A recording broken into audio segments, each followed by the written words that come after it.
আকাশবাণী কলকাতা স্থানীয় সংবাদ পড়ছি সুদীপ বসু। প্রথমে বিশেষ বিশেষ খবর। সুপ্রিম কোর্টে রাজ্য সরকারি কর্মচারীদের মহার্ঘ ভাতা সংক্রান্ত মূল মামলার আজ শুনানি।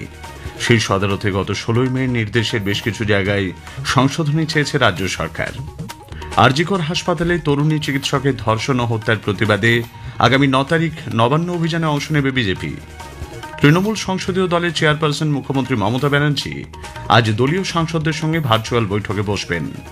এ রাজ্যে বিজেপি সাংসদদের সঙ্গে বৈঠক করবেন কেন্দ্রীয় স্বরাষ্ট্রমন্ত্রী অমিত শাহ। কর্মরত শিক্ষকদের স্কুলে পড়ানোর অভিজ্ঞতা সংক্রান্ত তথ্যে কোনো ভুল থাকলে তা আগামী 11ই আগস্ট পর্যন্ত আপডেট করা যাবে বলে স্কুল সার্ভিস কমিশন জানিয়েছে। প্রবাদ প্রতিম বেতার সম্প্রচারক, নাট্যকার ও অভিনেতা বীরেন্দ্র কৃষ্ণের ভদ্রের আজ জন্মদিনে আজ তাঁকে স্মরণ করা হচ্ছে। ডুরান্ড কাপ ফুটবলে আজ মোহনবাগান সুপার জায়ান্ট বিএসএফ এর মুখোমুখি হবে। আসছি বিস্তারিত সংবাদে।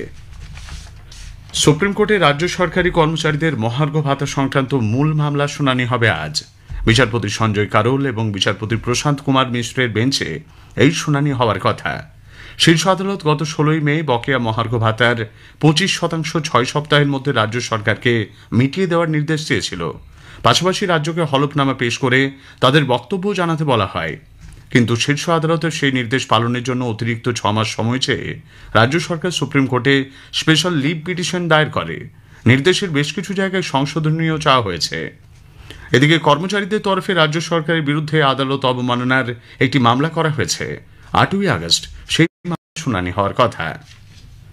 কলকাতার আরজিকর হাসপাতালে তরুণী চিকিৎসকের ধর্ষণ ও হত্যার প্রতিবাদে আগামী 9ই আগস্ট নবান্ন অভিযানে বিজেপি অংশ নেবে বলে দলের রাজ্য সভাপতি শ্রমিক ভট্টাচার্য জানিয়েছেন। গতকাল কলকাতায় তিনি বলেন, এই প্রাতিষ্ঠানিক হত্যাকাণ্ডে অভয়ার জায়গায় কোনো পুরুষ থাকলে তাকেও মরতে হতো, তবে অভয়া মহিলা বলে নির্যাতনের শিকার হতে হয়েছে। এই মৃত্যুকে কেন্দ্র করে মানুষ রাজনৈতিকভাবে দলের দ্বারা প্রভাবিত না হয়ে পথে নেমেছিল। তাই এই প্রতিবাদ আন্দোলন অব্যাহত থাকুক বলে শ্রী ভট্টাচার্য মন্তব্য করেন। কালকে তার বাবা মার সঙ্গে আমার দীর্ঘক্ষণ কথা হয়েছে। তারা তদন্তের গতি প্রকৃতি নিয়ে অসন্তুষ্ট, বিরক্ত এবং কিছুটা হলেও হতাশ। আমাদের তরফ থেকে যা সহযোগিতা প্রয়োজন আমরা সহযোগিতা করব এবং তার মা বাবা যে আমন্ত্রণ করেছেন, তারা যে যাবেন বলেছেন, তাতে আমাদের দলের কর্মী তারা থাকবেন। আমরা আমাদের সলিডারিটি এক্সপ্রেস করছি এবং তাদের এই চেষ্টা সফল হোক। উল্লেখ্য, আগামী 9ই আগস্ট দলীয় পতাকা ছাড়া নবান্ন অভিযানে অংশ নেবার জন্য বিজেপির রাজ্য সভাপতি শ্রমিক ভট্টাচার্য এবং তৃণমূল কংগ্রেস বাদে বাকি সব দলের নেতৃবৃন্দকে আহ্বান জানিয়েছে নির্যাতিতার পরিবার। তদন্তের গতি প্রকৃতি নিয়েও অসন্তোষ ও হতাশা ব্যক্ত করেছেন তারা। সংসদের বাদল অধিবেশনের বাকি দিনগুলিতে দলের কৌশল নির্ধারণে তৃণমূল কংগ্রেস নেত্রী মুখ্যমন্ত্রী মমতা ব্যানার্জি আজ দলীয় সাংসদদের সঙ্গে বৈঠকে বসছেন। ভার্চুয়ালি বৈঠকে উপস্থিত থাকার জন্য দলের সব সাংসদকে বলা হয়েছে।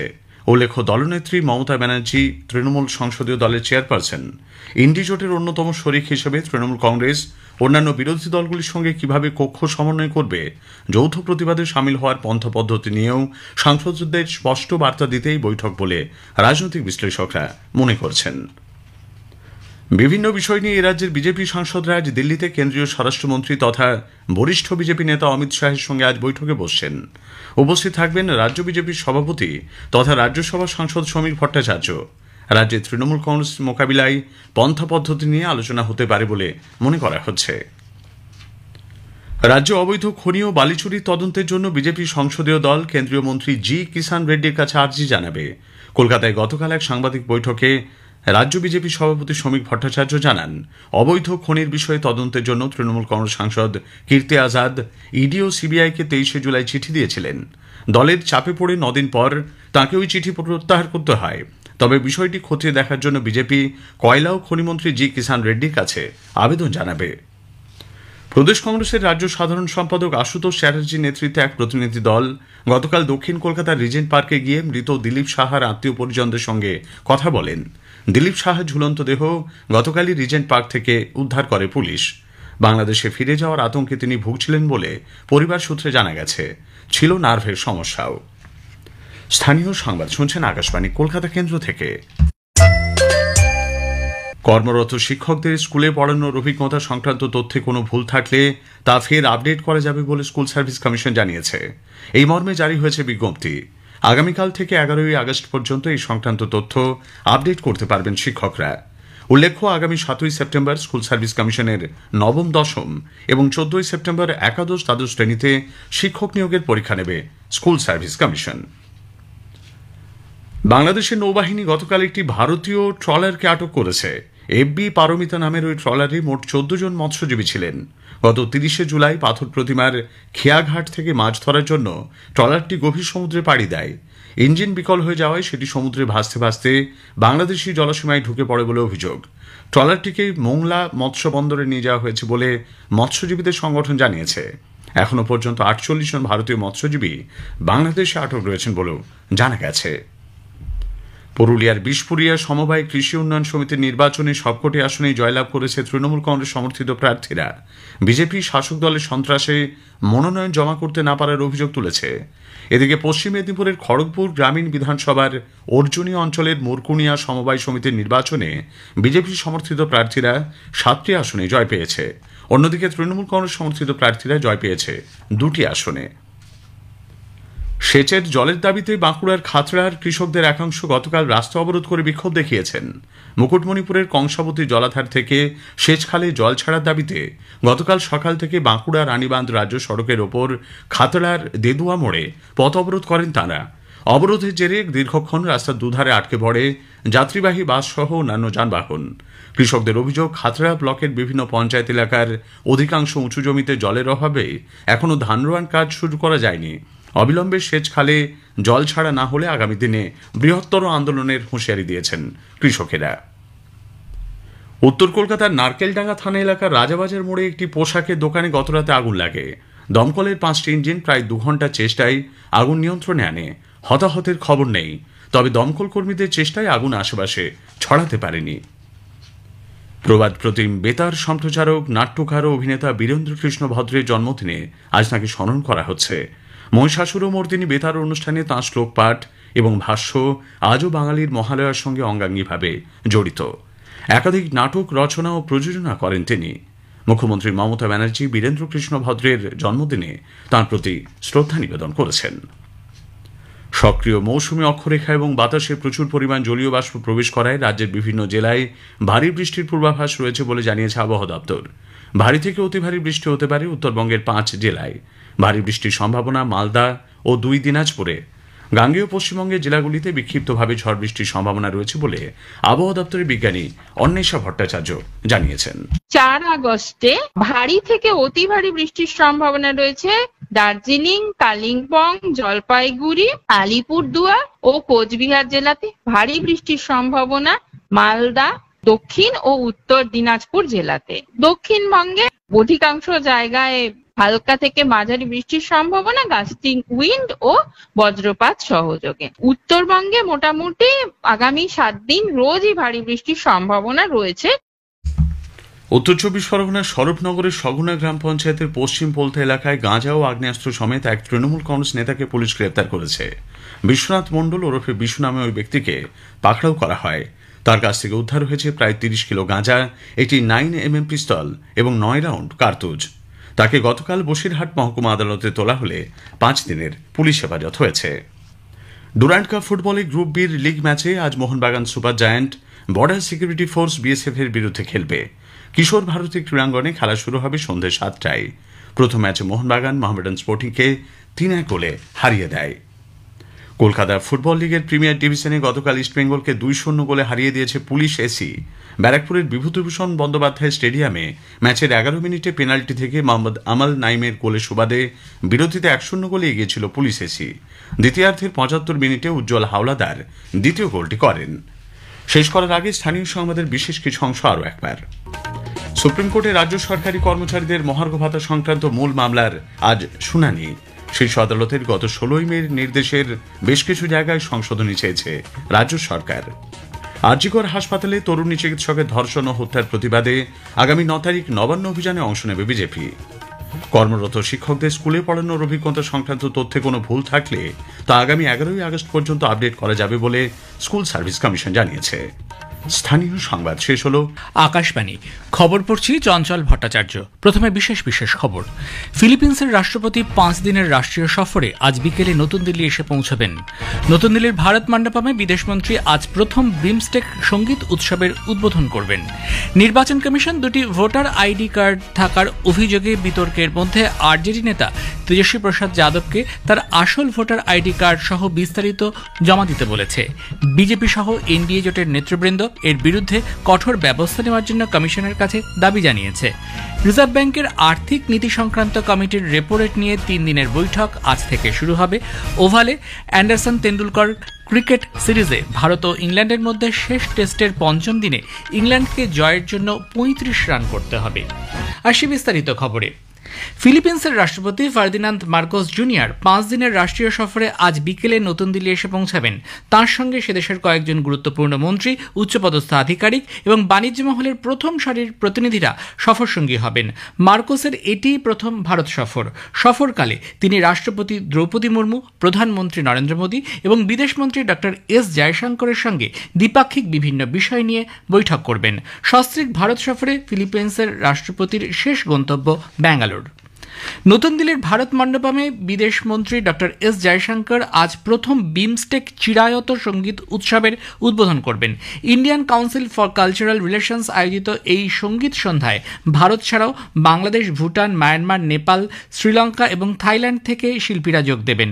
সপ্তসুর 7 দেশ 1 সুর শীর্ষক এই উৎসবে প্রবেশ অবাধ, তবে দর্শকদের সন্ধ্যে 6টার মধ্যে আসন গ্রহণ করতে অনুরোধ জানানো হয়েছে। নির্বাচন কমিশন দুটি ভোটার আইডি কার্ড থাকার অভিযোগে বিতর্কের মধ্যে আরজেডি নেতা তেজস্বী প্রসাদ যাদবকে তার আসল ভোটার আইডি কার্ড সহ বিস্তারিত জমা দিতে বলেছে। দীঘা বিধানসভা কেন্দ্রের নির্বাচনী নিবন্ধন কর্মকর্তা জানিয়েছেন, এক সাংবাদিক সম্মেলনে তেজস্বী যাদব যে ভোটার আইডি কার্ড দেখিয়েছেন তা নির্বাচন কমিশন দেয়নি। খসড়া ভোটার তালিকা থেকে তার নাম বাদ দেওয়ার ব্যাপারে পাটনা জেলা নির্বাচন কর্মকর্তা এবং জেলা শাসক ডক্টর ত্যাগরাজন বলেছেন, তেজস্বী যাদবের নাম এখনও দীঘা নির্বাচনী এলাকায় তালিকাভুক্ত। ইতিমধ্যে বিজেপি এবং অন্যান্য এনডিএ জোটের নেতৃবৃন্দ তেজস্বী যাদবের বিরুদ্ধে জাল ভোটার আইডি রাখার অভিযোগ করেছে। বিজেপির জাতীয় মুখপাত্র অজয় আলোক নির্বাচন কমিশনের কাছে এ ব্যাপারে কঠোর ব্যবস্থা নেওয়ার এবং মামলা দায়ের করার আহ্বান জানিয়ে বলেছেন, দুটি ভোটার আইডি কার্ড রাখা অপরাধ। বিজেপির আরেক মুখপাত্র সম্বিত পাত্র কংগ্রেস নেতা রাহুল গান্ধী এবং তার মিত্র যাদবের বিরুদ্ধে নির্বাচন কমিশনের মতো সাংবিধানিক প্রতিষ্ঠানকে দুর্বল এবং অপমান করার জন্য মিথ্যাচারের আশ্রয় নেওয়ার অভিযোগ করেছেন।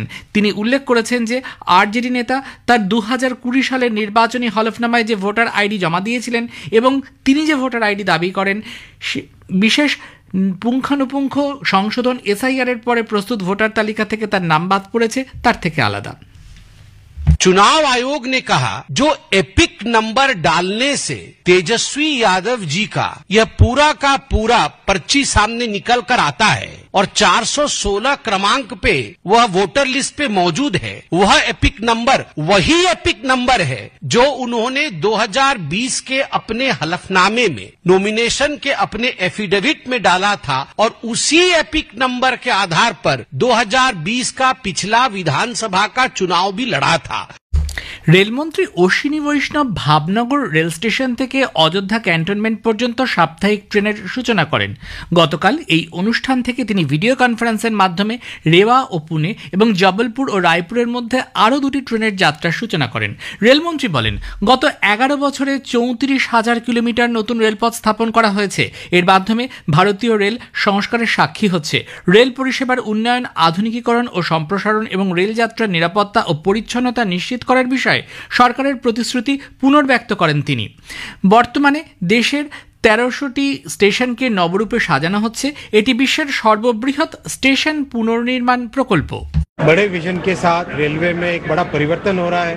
नई पटरियां बन रही है, नई तरह की ट्रेन आ रही है। ट्रेन को साफ रखना, स्टेशन को साफ रखना, नए स्टेशन बनाना, कई तरह के काम हाथ में लिए गए हैं। और बहुत खुशी की बात है कि भावनगर से अयोध्या धाम को जोड़ने वाली नई ट्रेन चालू हुई है। मध्य प्रदेश में 2 गाड़ियां रवाना हुई है, एक रीवा से पुणे और दूसरी जबलपुर से रायपुर। শ্রী বৈষ্ণব জানান, রানাভ হাউস স্টেশনে 135 কোটি 64 লক্ষ টাকা ব্যয়ে একটি আধুনিক কোচ রক্ষণাবেক্ষণ কেন্দ্র তৈরি করা হবে। ভাবনগর বন্দরে নতুন কন্টেনার টার্মিনাল গড়ে তোলার পরিকল্পনা করা হয়েছে। এছাড়াও ভাবনগর ও সুরাটের মধ্যে নতুন বন্দে ভারত ট্রেন চালু করার প্রতিশ্রুতি দেন তিনি। করোনা মহামারীর পর ভারতের ক্রমবর্ধমান অর্থনৈতিক শক্তি এবং প্রযুক্তিগত অগ্রগতির কথা তুলে ধরে অশ্বিনী বৈষ্ণব উন্নত ভারতের জাতীয় মিশনে যোগদানের জন্য নাগরিকদের উদ্দেশ্যে আহ্বান জানান। ভাবনগরে শিল্পপতি, ব্যবসায়ী এবং নাগরিকদের সঙ্গে বিকশিত ভারত সংবাদ অনুষ্ঠানে ভাষণ দিতে গিয়ে তিনি বলেন, কোভিড-19-এর পরে বিশ্বব্যাপী অর্থনীতিতে বৃদ্ধির হার হ্রাস পেলেও ভারত বিশ্বের চতুর্থ বৃহত্তম আর্থিক শক্তি হিসেবে গর্বের সঙ্গে দাঁড়িয়ে রয়েছে। বর্তমান অর্থবর্ষের প্রথম ত্রৈমাসিকে রেকর্ড পরিমাণ স্মার্টফোন রপ্তানি হয়েছে। গত অর্থবর্ষে এই সময়কালে $490 কোটি মূল্যের স্মার্টফোন রপ্তানি হয়েছিল। এবছর তা 58% বৃদ্ধি পেয়ে $772 কোটি পৌঁছেছে। 2020 সালে উৎসাহভিত্তিক উৎপাদন প্রকল্প শুরু হওয়ার ফলে দেশে স্মার্টফোনের উৎপাদন উল্লেখযোগ্য হারে বৃদ্ধি পেয়েছে। এ খবর প্রচারিত হচ্ছে আকাশবাণী থেকে। রিজার্ভ ব্যাংকের ভারতের আর্থিক নীতি সংক্রান্ত কমিটি রেপো রেট নিয়ে 3 দিনের বৈঠক আজ শুরু হবে। ব্যাংকের গভর্নর সঞ্জয় মালহোত্রা বুধবার কমিটির সিদ্ধান্তের কথা জানাবেন। স্টেট ব্যাংকের একটি প্রতিবেদন অনুসারে প্রাক দিওয়ালির বিষয় বিবেচনা করে রিজার্ভ ব্যাংক 25 বেসিস পয়েন্ট কমাতে পারে। তবে কোনো কোনো অর্থনীতিবিদের মতে পরপর 3 বার রেপো রেট হ্রাস করার ফলে এবার আর সেটি হ্রাস করা হবে না বলে তাঁদের অনুমান। প্রবল বৃষ্টির কারণে জম্মু কাশ্মীরের বালতাল এবং পেহেলগাঁও দিয়ে অমরনাথ যাত্রা আপাতত স্থগিত রাখা হয়েছে। কর্তৃপক্ষ জানিয়েছে, গুরুত্বপূর্ণ কিছু মেরামতি এবং রক্ষণাবেক্ষণের জন্য এই রাস্তা বন্ধ আছে। 3রা জুলাই থেকে শুরু হওয়া অমরনাথ যাত্রায় ইতোমধ্যেই 4,14,000-এর বেশি পুণ্যার্থী পবিত্র গুহা দর্শন করেছেন।